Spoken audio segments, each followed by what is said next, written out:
Okay, guys, I am really excited. I want to tell you all about what happened at the Cenote the other night. I know it's been a couple of days,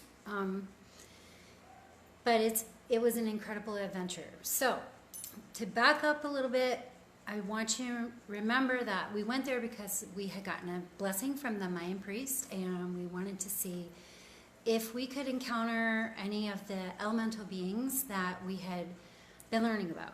So there were two things. One was there's an alux. We know that there's an alux at the Cenote right next to that one. Hi, Susan.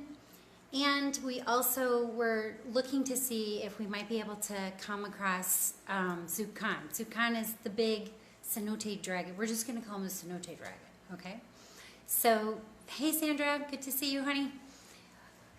So, first let me tell you that there is an alux in the area. We know this for sure. And we're probably going to end up doing an overnight at the other Cenote where the alux is.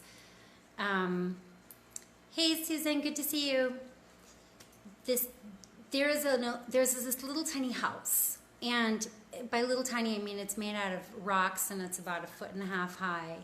And we know for sure that this is the place where the alux is. Now, this is about maybe a couple hundred yards away from the Cenote that we were at. So we were wondering whether or not that was something we might encounter. So we got there about 5 o'clock in the afternoon, I think, maybe almost 6. And we went and we set up our stuff in, there's this little like half-built bungalow that's right next to the Cenote. It's like you go down this little jungle path. It's not finished yet, but it's a solid piece of wood that's up off the ground, which was really good because, you know, we really are out in the middle of the jungle there. So we didn't want to be sleeping right down on the ground, which would probably be okay. But, I mean, you know, snakes, spiders, critters that might come out in the middle of the night, we felt we were going to be a little bit safer if we were up off the ground. So we set up some hammocks in that little space. And then we went down and we had this Mayan blessing, right? So I was really excited about that. We took, hey, Jeannie, so good to see you, honey. We took candles and we put the candles out on, there's this platform. I don't know if you went back and looked at the pictures, but I had posted some pictures. I'm going to post some more after I do this video. There's this platform that goes out across the top of the Cenote. It's kind of like a bridge, and then from there you walk downstairs that take you right down into the Cenote itself. Well, we set up some candles on the bridge, which as the sun was going down, it was getting dark. It was just really, really beautiful. And then we we built a fire. Noah, thank goodness, he's really good at that. So he built us a fire that was very close by. And I took some incense, which is called copal. It's the incense that the Mayans use. It's really cool. It comes out of the sapote tree, and it's this, I can't think of what it's called. So it's like a sap, right, that comes out of the tree, and then it hardens, and then you use a little bit of fire to get it to smoke. So I took a little container of incense, and I went out onto the bridge with the candles going, and I just did a cleansing for the area, just a simple, you know, just letting the smoke kind of go up into the air and thinking about sort of setting some intentions about wanting to have a really good night there, wanting it to be peaceful, but also wanting to have some kind of interesting experience. You know, we wanted to do this in a safe manner, so it's part of the reason that we used the copal to go and do this. So we did that, and then after we got all of the fire going and everything, all three of us went down into the Cenote. So by the time we did that, it was really starting to get pretty dark, and the stars were incredible. I mean, we were way out in the jungle, and just there's no light pollution out there whatsoever. So you could see the stars. There were a few shooting stars, which was really, really cool. There was one that was so close that you could actually hear it go by, which was really neat. The other really interesting thing is there were drums. I couldn't believe it. There were drums in the jungle. So I have been having this song running through my head for the last couple of weeks. It's a song called Africa, and I think it's by Toto, but I'm not sure. And one of the songs, I actually spent some time in Africa, in Tanzania, and one of the lines in there says, I hear the drums echoing at night. And I had this like I don't know, there was something really cool about that phrase. It just kept going on over and over again in my head. So when I was standing down there inside this cenote, actually inside it, and we could hear the drums echoing somewhere off in the distance, I have no idea what that was. I don't have any idea what it meant, but it was really, really cool. That was such a cool thing to see or to hear. So we sat down in there. We were really, really quiet. So this is a platform that's in the middle of the cenote. The way the thing works is it's called La Isla, which means the island, because in the middle of the water is like a little tiny island that has some trees on it. And there's a platform that's built on top of that. So that's where we were sitting down there.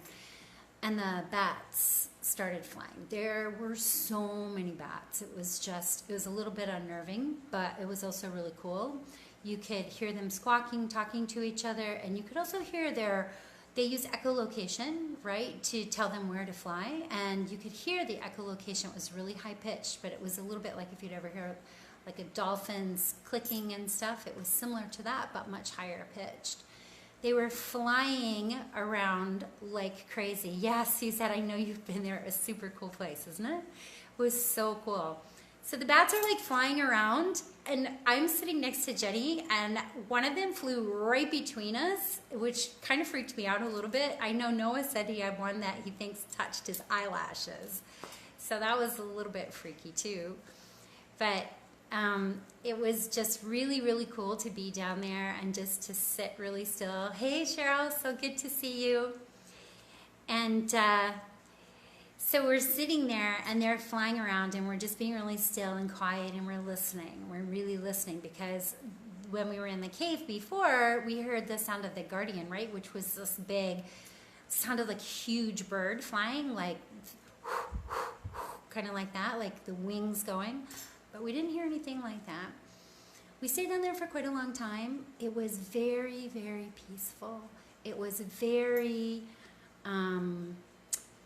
I don't know, it was like kind of otherworldly, of course, because it's a cave. We had our flashlights. It got dark. We were shining our flashlights around, and it's really beautiful. It's not what you think. It's not like, it didn't feel scary at all. It just felt really beautiful, really peaceful. I was so thankful to be there. It felt like a real blessing to be there, which was really cool.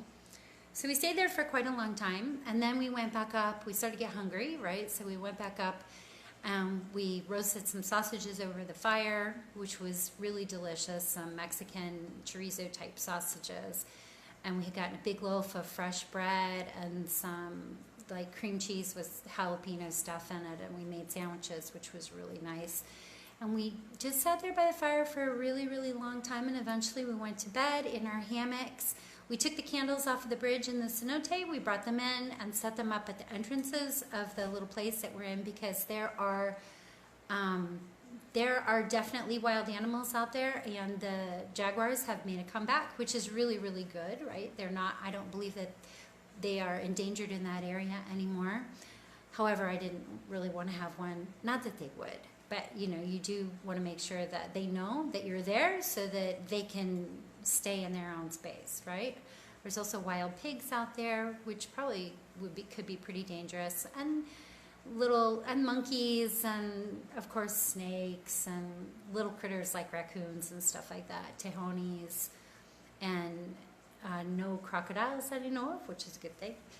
But we didn't really sleep very well, but we did get some rest. And then I got up again by myself around maybe 4 and went back down into the cenote by myself. And I just sat there for a really long time, and it was just this really peaceful thing. I didn't see anything. I didn't feel afraid.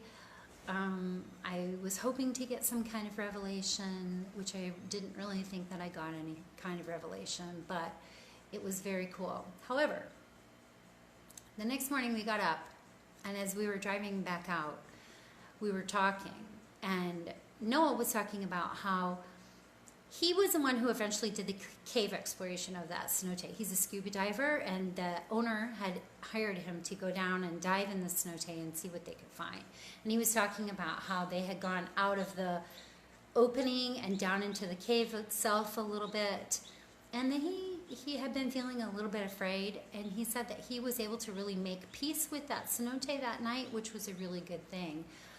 And then in the midst of our conversation on the way back, there were a couple of things that he said that really triggered some stuff for me to help me solve some problems that I have been having about sort of organizing everything that I'm doing and trying to figure it out, which I've been kind of beating my head against the wall because I'm going in too many different directions at once, right?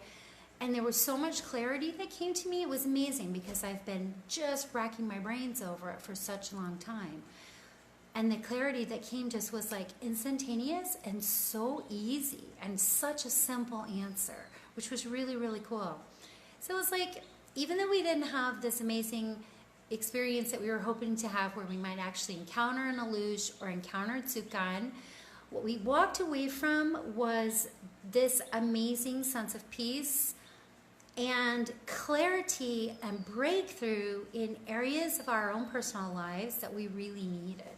So that was really, really cool. I guess maybe that's part of why the Mayans consider this to be a really sacred place. They consider it to be the entrance to what they call Xibalba, which is the sort of gateway between this world and the next. And so maybe I think what we really got during that time was some revelation. I'm excited to go back. I'm not sure when we're going to do it, but we are going to go back to the cenote that is next to it, which is the one that actually has the alux house. I'm not going to tell you too much about that right now because I want to tell you more about it in the next story, but there was actual activity there, and the builders were having a difficult time putting in the steps to go down. All their work kept getting destroyed. So it'll be really interesting to see what happens when we go over to do the other one. For now, this one was really beautiful. Also, I told you about in the last Facebook Live that I did, I told you a little bit about the personal revelation that I had from this girl who told me to make sure I bring a spoon because she saw this vision of me falling down into this hole in the ground, not knowing anything about cenotes, and she saw me digging down deep, which I believed was digging for secrets, right? But what was really cool, and I'll post some pictures too, is that in the next morning when we got up, we walked the ground all around it, and what she had seen in her vision of these little holes in the ground, they were literally everywhere. Some of them the size of your fist, some of them definitely big enough that a person could fall into. They were just everywhere. So that was really cool to me because it was sort of confirming, like I was there. Here were all these holes in the ground. Like this woman had had this vision of me falling down into this hole and then digging down into the bottom of it to try to get to find a safe place, basically. But to me, it was like to try to find something that was ancient, something that was sacred, something that would reveal something to me. And I did have personal revelations while I was there, so that was really cool. Maybe at some point in time, if you're here in town, we could take you on an adventure out there. It would only be a couple people at a time because it is a really quiet, sacred place, and it is on private property. But I think that would be a really cool thing to do.